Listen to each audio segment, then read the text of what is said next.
Praise the lord. సర్వకృపానిధియగు యేసు దేవునికి మహిమ కలుగునుగాక. యేసయ్యను ప్రేమించుచున్న మీ అందరికీ నా ప్రేమ వందనములు. ఈ దినపు యేసయ్య జీవపు మాట 21వ కీర్తన 7వ చరణం. సర్వోన్నతుని కృపచేత అతడు కదలకుండా నిలుచును. తండ్రి అయిన దేవుని యందును ప్రభువైన యేసు క్రీస్తునందును పరిశుద్ధాత్మ యందును ఉన్న దేవుని ప్రియులారా, మన యేసయ్య సర్వోన్నతుడు, సర్వకృపానిధి, సర్వయుగములలో సజీవుడైన దేవుడు. ఆయన కృప నిరంతరము నిలుచును. తరాలే మారిన, యుగాలే మారిన, ప్రకృతిలో పెనుమార్పులే వచ్చిన, మనుషుల మనస్తత్వం మంట కలిసిన, మారనిది, మార్పు లేనిది, నిరంతరం నిలిచి ఉండగలిగినది యేసయ్య దివ్యమైన కృప. ఆ కృప శాశ్వతమైనది, నిత్యమైనది, ఎడబాయినది, ఉన్నతమైనది. మనం ప్రయాణించుచున్న ఈ పరలోక ప్రయాణములో లోకము మనల్ని మృంగివేయాలని, తన వశము చేసుకోవాలని, అపవాది తన చేతిలో చిక్కించుకోవాలని, ఆత్మీయతలో నుండి మనలను తొట్టిల్లునట్లుగా చేయాలని, పడగొట్టాలని విపరీతమైన ప్రయత్నాలు అపవాది చేయుచున్నాడు.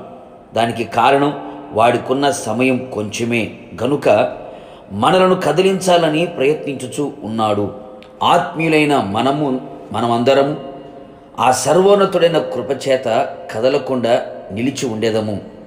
పలువిధ శోధన కష్టములు మనను ఆవరించి ఉన్నను, పరిస్థితులన్నీ మన మీద పగపట్టినను, దరిద్రతయే దగ్గర చుట్టము వలె పొంచి ఉండినను, పాతాళపు మరణపు వేదనలు మనలను అరికట్టినను, అన్ని విధాలుగా అన్ని వైపులా ఊహించని పరిణామాలు ఎదురైనను, మనము కదలని వారమై స్థిరులమై ఉండవలెను. మనల్ని పిలిచిన సర్వకృపానిధియగు దేవుడు కొంచెము కాలము శ్రమపడిన పిమ్మట ఆయనే మనలని కదలక స్థిరపరచును. ఆయన కృప ఎప్పుడూ మనలను విడువక మనల్ని ఆవరించి ఉన్నట్లుగా యేసయ్యను బట్టి, ఆయన ఇచ్చిన రక్షణను బట్టి ఎల్లప్పుడూ మనం సంతోషించుచు ఉదయమున లేచి ఆయన సన్నిధిలో ప్రార్థించి ఆయన కృపను పొందుకొని దీనులమై పరిశుద్ధమైన జీవితము కలిగి విశ్వాసముతో సాగిపోదుము. నిశ్చయముగా అనుదినము ఆయన కృపతో నింపబడి ఎట్టి పరిస్థితులలో కదలక సియోను కొండవలే నిలిచి ఉండెదము.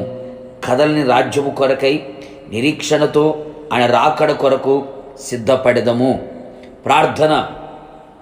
సర్వకృపానిధియగు యేసునాథ, నీ పరిశుద్ధ పాదములకి స్తుతి స్తోత్రము చెల్లించుచు ఉన్నాం. మరొక్క మారు మీ పాద సన్నిధులు కూడి మీ జీవపు మాట వినడానికి మీరు ఇచ్చిన కృప కొరకు స్తోత్రం.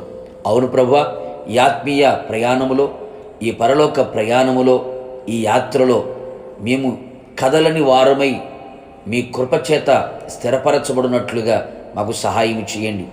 లోకంలో ఎన్నో శ్రమలు, నిందలు, అవమానాలు, దూషణకరమైన మాటలు, పలువిధ శోధన కష్టములు, కన్నీళ్ళు, విరోధమైన ప్రతి కార్యాలు మా జీవితంలో ప్రారంభించినప్పటికీ, మా జీవితంలోకి అవి ప్రవేశించినప్పటికీ మీ కృపచేత మేము కదలక స్థిరముగా నిలిచి ఉన్నట్లుగా మీ కృపచేత మా అడుగులను స్థిరపరచండి, మా హృదయముని స్థిరపరచండి, మా మనస్సుని స్థిరపరచండి.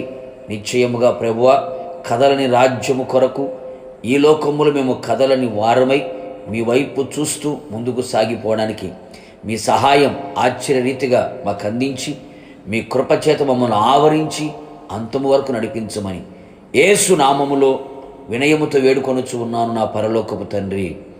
ఆమేన్. నిశ్చయముగా మీరును మీ కుటుంబ సభ్యులందరూ సర్వోన్నతుని కృపచేత కదలకుండా నిలిచి ఉందురు గాక. God bless you.